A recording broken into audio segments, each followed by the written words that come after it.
사고는 지난 2022년 11월 강원도 속초의 한 테마파크 주차장에서 현장 학습을 온 초등학교 6학년 학생들이 모두 하차한 뒤 버스가 주차하는 과정에서 발생했습니다. 학생 한 명이 대열에서 20m가량 떨어져 있다가 버스에 치여 숨진 겁니다.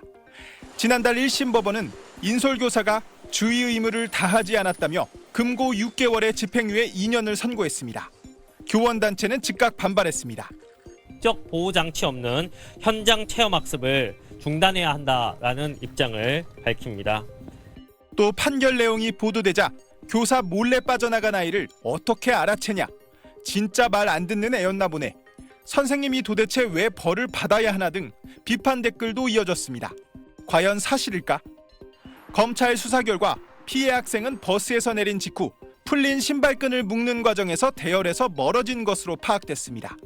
교사 몰래 이탈했다가 사고가 났다는 주장은 사실이 아닌 겁니다.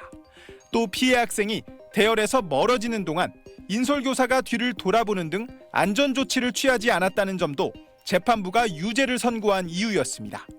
사고가 났더라도 교사가 주의 의무를 다했을 경우 무죄가 나온 판례도 있습니다. 그렇다면 교사가 어느 정도까지 주의를 기울여야만 주의 의무를 다한 것이냐가 논란이 될 수 있습니다. 따라서 교사의 책임을 묻기 전에 교사의 주의 의무에 대한 명확한 지침부터 마련돼야 한다는 지적이 나옵니다. 최소한의 매뉴얼이 있고 그 매뉴얼에 의해서 내가 행동하면 내가 책임지지 않는다, 이런 확신이 서도록 해주면 교사들은 불안하지 않고 갈 수 있겠죠. 그런데 현재는 그러한 구체적인 매뉴얼이 없고, 또 사고를 방지하기 위해선 인솔교사 추가 배치 의무화 등 추가 안전대책도 필요하다는 지적입니다. SBS 안상우입니다. 대전 서구의 한 초등학교. 올해 소풍과 수학여행 등 현장 체험학습을 모두 취소하기로 했습니다. 지난 2022년 강원도 속초에서 현장 학습을 온 초등학생이 버스에 치여 숨진 사고와 관련해 인솔교사가 금고 6개월의 집행유예 2년을 선고받은 게 영향을 미쳤습니다. 실제로 대전 지역 153개 초등학교 가운데 현장 체험학습을 하겠다고 응답한 학교는 10여 곳에 불과합니다. 안전사고 책임을 교사 개인이 모두 떠안아야 하는 상황에서 체험학습에 대한 교사들의 불안감이 커지고 있는 겁니다.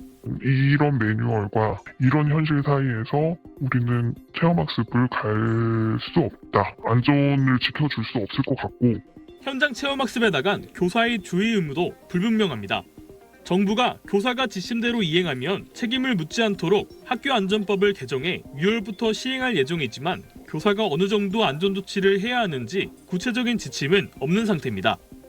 대전시 교육청에서 매뉴얼에 안전을 보장할 수 있는 구체적인 내용이 들어있지 않아서 학교 현장에서 이 매뉴얼을 사용할 때는 조금 미흡한 부분이 있을 것 같습니다.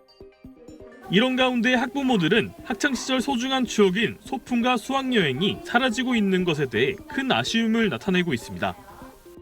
현장 체험학습을 둘러싼 학교와 학부모 사이의 갈등 속에 교사들의 위험 부담을 덜면서 학생들의 교육권도 보장할 수 있는 접점 마련이 필요해 보입니다.